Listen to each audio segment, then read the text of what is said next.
Dans l'épisode de la série Demain nous appartient, diffusé lundi 14 août 2023, Violette a de plus en plus de doutes sur sa mère, Angélique, tandis que Judith et Jordan se dirigent vers une rupture. De son côté, Dorian charme de plus en plus Luna, malgré le fait qu'il est en couple. Voilà plusieurs semaines que Judith, Alice Varela, et Jordan, Maxime l'élu, sont fragilisés. Au milieu de l'été, Erwan, Quentin Santarelli, l'ex-compagnon de Judith, avait essayé de faire un retour dans sa vie. Le jeune homme avait recontacté la jolie ostréicultrice pour la séduire. Après plusieurs échanges de messages où la jeune femme n'entrait pas dans la séduction, il avait fini par venir à sa rencontre à l'hôpital, lorsqu'elle s'y était rendue pour des examens. Le jeune homme avait sorti le grand jeu avec un bouquet de fleurs. Judith avait alors été très claire, elle n'était pas intéressée par lui. Cette visite, la jeune femme avait décidé de la cacher à son compagnon. Il faut dire que Jordan est jaloux et que le fait que sa compagne soit draguée par d'autres hommes le met très en colère. Mais voilà, Jordan a pris connaissance de ce mensonge.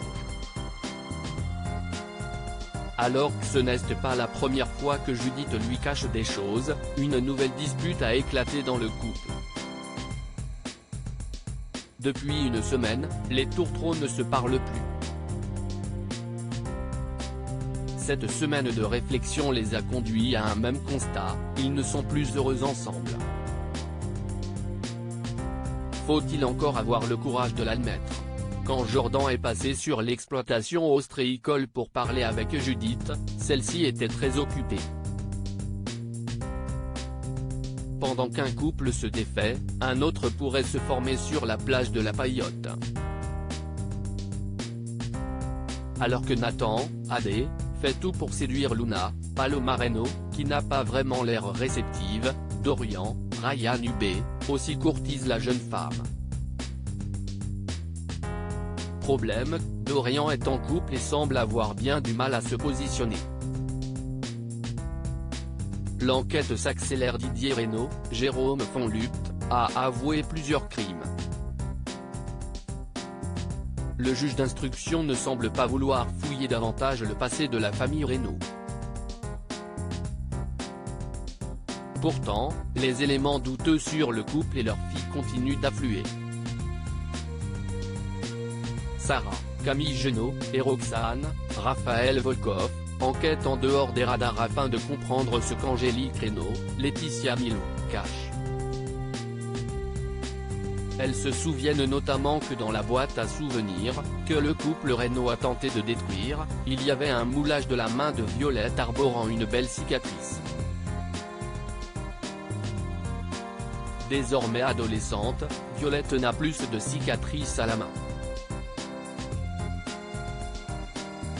Est-ce parce qu'elle a disparu au fil du temps? Ou bien parce que Violette n'est pas vraiment Violette? Une chose est sûre, Angélique Reno va se recueillir sur la tombe d'une certaine Violette, morte à l'âge de 3 ans, en 2009.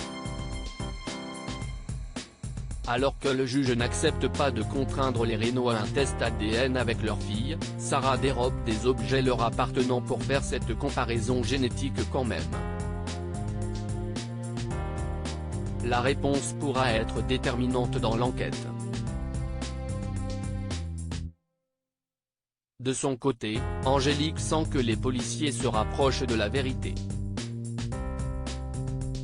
Elle panique et décide de partir à Melbourne avec Violette. Mais l'adolescente refuse et fugue. Elle se retrouve sur la route à faire du stop pour s'en aller le plus possible de sa mère.